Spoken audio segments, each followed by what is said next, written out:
Guys, welcome back to my YouTube channel Ashwini Dinesh 143 YouTube channel. So ಇವತ್ತು ನಾವು Haveri district Rattihalli taluk ತಡಕನಹಳ್ಳಿಗೆ ಹೊರಟಿದ್ದೀವಿ. ಏನಕ್ಕಂದರೆ ಒಂದು ಮದುವೆ ವಿಡಿಯೋನ ಅಪ್ಲೋಡ್ ಮಾಡಿದ್ದೆ, ದಿನೇಶ್ ಅವರ ಮಾವನ ಮಗಂದು ಮದುವೆ ಅಂತ ಹೇಳಿ. ಸೊ ಅವರು ಇವತ್ತು ದೇವರಿಗೆ ತಡಕನಹಳ್ಳಿಗೆ ಬರ್ತಾ ಇದ್ದಾರೆ. ಅವ್ರದ್ದು ಪ್ರಾಪರ್ ತಡಕನಹಳ್ಳಿನೇ. ತಡಕನಹಳ್ಳಿಯ ಮಳ್ಳಿ ಹನುಮಪ್ಪ ಅವರ ಮನೆ ದೇವರು ಆಂಜನೇಯ ಸ್ವಾಮಿ. ಸೊ ಪ್ರತಿ ಮನೆಗಳಲ್ಲೂ ಒಂದೊಂದು ರೀತಿಯಾದ ಪದ್ಧತಿ ಇರುತ್ತದೆ. ಸೊ ಇವರ ಮನೆಯಲ್ಲಿ ಮದುವೆ ಆದಮೇಲೆ ನವದಂಪತಿಗಳು ದೇವಸ್ಥಾನಕ್ಕೆ ಬಂದು, ಅಂದರೆ ಮನೆ ದೇವರಿಗೆ ಬಂದು ದಾಸಪ್ಪನ ಕರೆಯುವ ಪದ್ಧತಿ ಇದೆ. ನನ್ನ ತವರು ಮನೆಯಲ್ಲಿ ಮದುವೆ ಮಾಡಬೇಕು ಅಂತಂದರೆ, ಅದರಲ್ಲೂ ಸ್ಪೆಷಲಿ ಗಂಡು ಮಕ್ಕಳ ಮದುವೆ ಮಾಡಬೇಕು ಅಂತಂದರೆ ನನ್ನ ತವರು ಮನೆ ದೇವರಾದಂತಹ ವೀರಭದ್ರೇಶ್ವರ ಸ್ವಾಮಿಯ ಗುಗ್ಗಳನ ಹೊರಡಿಸಿನೇ ಮದುವೆ ಮಾಡ್ಕೋಬೇಕು ಗಂಡು ಮಕ್ಕಳ ಮದುವೆಯನ್ನು. ಅದೇ ರೀತಿಯಾಗಿ ಪ್ರತಿ ಮನೆಗಳಲ್ಲೂ ಅವರದೇ ಆದ ಕೆಲವು ಪದ್ಧತಿಗಳಿರುತ್ತದೆ. ಸೊ ಅದೇ ಥರ ಇವರ ಮನೆಯಲ್ಲೂ ಕೂಡ ಮದುವೆ ಮಾಡಿದ ಮೇಲೆ ಮನೆಯ ನವದಂಪತಿಗಳು ದೇವಸ್ಥಾನಕ್ಕೆ ಬಂದು, ಅಂದರೆ ಮನೆ ದೇವರಿಗೆ ಬಂದು ಮನೆ ದೇವರಿಗೆ ಪೂಜೆ ಮಾಡಿ ದಾಸಪ್ಪನ ಕರಿಬೇಕು. ಅದಕ್ಕೋಸ್ಕರ ಇವತ್ತು ಆ ಪೂಜೆನ ತಡಕನಹಳ್ಳಿಲಿ ಇಟ್ಕೊಂಡಿದ್ರು. ಅದಕ್ಕೆ ನಾನು, ನಮ್ಮತ್ತೆ, ನನ್ನ ಮಕ್ಕಳು ಹಾಗೆ ದಿನೇಶ್ ಅವರು ಬಂದ್ವಿ. ಇದೇ ನೋಡಿ ತಡಕನಹಳ್ಳಿಯ ಬೊಮ್ಮಲಿಂಗೇಶ್ವರ ದೇವಸ್ಥಾನ. ಈ ದೇವರು ತುಂಬಾ ಪವರ್ಫುಲ್ ಅಂತ ಹೇಳ್ತಾರೆ. ಈ ದೇವರಿಗೆ ಒಲೆ ಮೇಲೆ ಬೇಯಿಸಿರುವಂತಹ ಯಾವುದೇ ರೀತಿಯಾದ ಆಹಾರನ ನೈವೇದ್ಯ ಮಾಡುವ ಹಾಗಿಲ್ಲ. ಸೊ ಈ ದೇವರಿಗೆ ಬಾಳೆಹಣ್ಣು, ಸಕ್ಕರೆ ಹಾಗೆಯೇ ತುಪ್ಪನೇ ನೈವೇದ್ಯ. ಅದೆಷ್ಟೇ ಸಾರಿ ದೇವರ ಜೊತೆ ಮುನಿಸಿಕೊಂಡರೂ ಕಷ್ಟ ಬಂದಾಗ ಮೊದಲು ನೆನಪಾಗೋದೇ ದೇವರು. ಕಷ್ಟಗಳ ಕೊಡುವ ಸೂತ್ರಧಾರಿಯೂ ಅವನೇ, ಕಷ್ಟಗಳನ್ನು ಎದುರಿಸಲು ಜೊತೆಯಾಗುವ ಪಾತ್ರಧಾರಿಯೂ ಅವನೇ. ಬಹುತೇಕ ಜನರು ದೇವರನ್ನು ಕಲ್ಲಿನಲ್ಲಿಟ್ಟು ನೋಡಿದರು, ಹಲವರು ಬೆಳ್ಳಿಯಲ್ಲಿಟ್ಟು ನೋಡಿದರು, ಇನ್ನೂ ಕೆಲವರು ಚಿನ್ನದಲ್ಲಿಟ್ಟು ನೋಡಿದರು. ಆದರೆ ದೇವರು ಒಲಿಯುವುದು ಮನಸ್ಸಿನಲ್ಲಿಟ್ಟು ಪೂಜಿಸಿದಾಗ ಮಾತ್ರ. ಭಕ್ತಿ ಹಾಗೂ ಭರವಸೆ ಎಷ್ಟರ ಮಟ್ಟಿಗೆ ಇರಬೇಕೆಂದರೆ, ಸಂಕಟ ನಮಗೆ ಬಂದರೆ ಚಿಂತೆ ಭಗವಂತ ಮಾಡಬೇಕು. ದೇವರು ಎಂದಿಗೂ ನಕಾರಾತ್ಮಕ ಅಂತ್ಯವಾಗಲು ಬಿಡುವುದಿಲ್ಲ. ಅವನ ಅಂತ್ಯ ಎಂದಿಗೂ ಸಕಾರಾತ್ಮಕವಾಗಿಯೇ ಇರುತ್ತದೆ.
ತಗೋಬಾರಪ್ಪ 15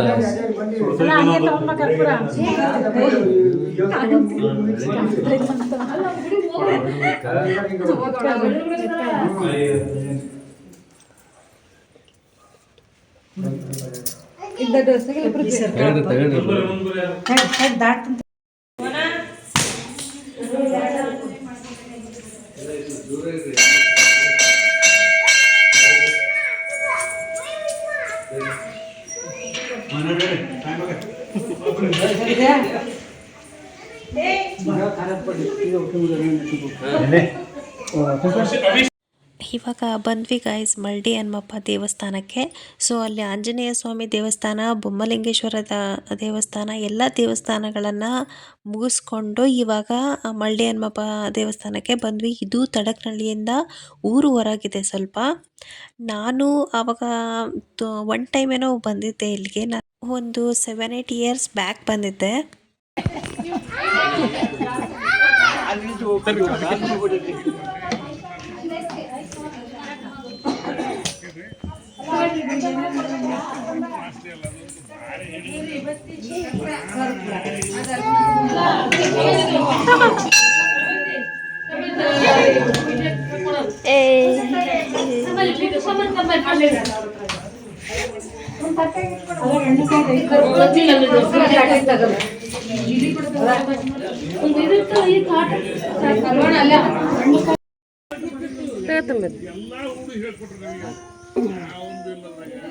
ಇವತ್ತೈತ್ ಇಲ್ಲಿ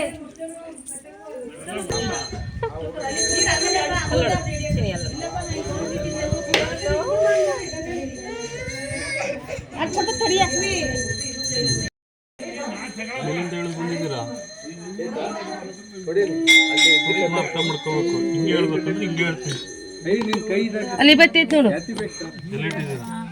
ಇವತ್ತೈತು ಅರ್ಶಿನ ಕುಂಕುಮ ಹತ್ರಿ ಈ ಬೆತ್ತಕ್ಕೂ ಪೂಜೆ ಮಾಡ ಬೆತ್ತ ಗಂಟೆ ಕಂಕಣ ಕಟ್ತತಿ ಐತೆ ಪೂಜೆ ಮಾಡ್ಕೊಂಬಂದ ಕಂಕಣ ಕಟ್ಟಾವ ಕಂಕಣ ಕಟ್ಟಾವ. ನೀನ್ ದಾರ ತಗೊಂಬಂದಿಯೇನೆ ದಾರ ಹುಡ್ಕಕತ್ತೆ ಐತಿದ ಬಿಡಿಲಿ ಕೊಡುವ ಪಾಪ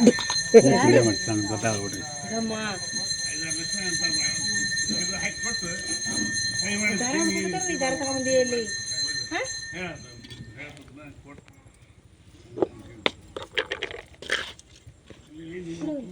ಮಮ್ಮಿ ಕೊಡು. ಈ ಥರ 5 ಜನ ದಾಸಪ್ಪರನ್ನ ಕರೆದು ಪೂಜೆ ಮಾಡಿ, ಹಾಗೆಯೇ ಅದು ಬೆತ್ತ ಹಾಗೆಯೇ ಜೋಳಿಗೆನೆಲ್ಲ ಪೂಜೆ ಮಾಡಿ, ಆ ಜೋಳಿಗೆ ಪೂರ್ತಿಯಾಗಿ ತುಂಬೋವರೆಗೂ ಎಡೆ ಹಾಕಬೇಕು.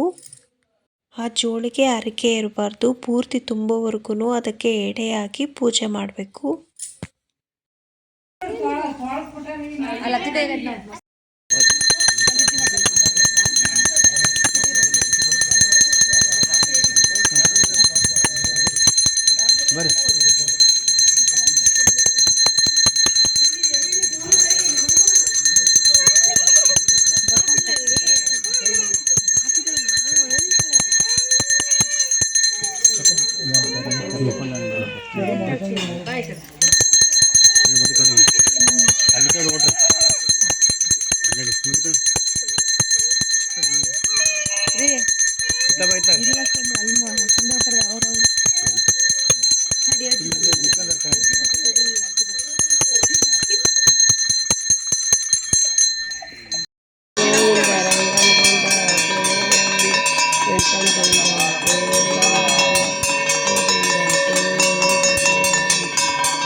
ದೇವ್ರು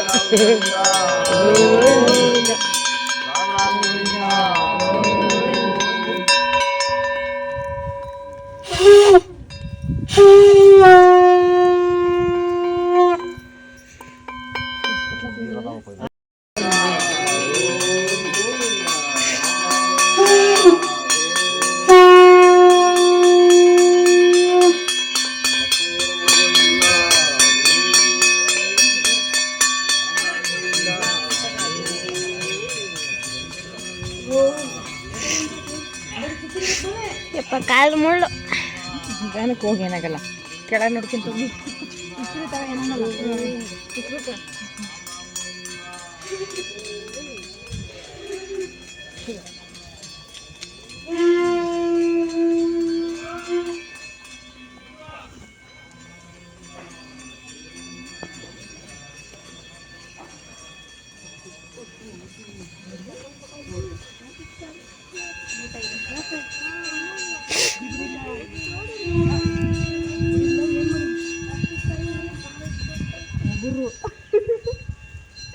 ಜಬ್ರಿದಾಳ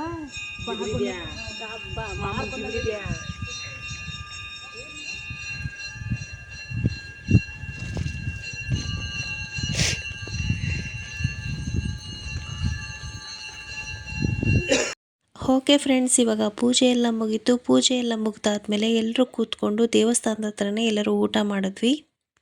ಓಕೆ ಫ್ರೆಂಡ್ಸ್, ಇವಾಗ ಊಟನೂ ಮುಗೀತು. ಇವಾಗ ಹೊರಡಬೇಕು ಮನೆಗೆ. ತುಂಬಾ ಚೆನ್ನಾಗಾಯಿತು ಪೂಜೆ.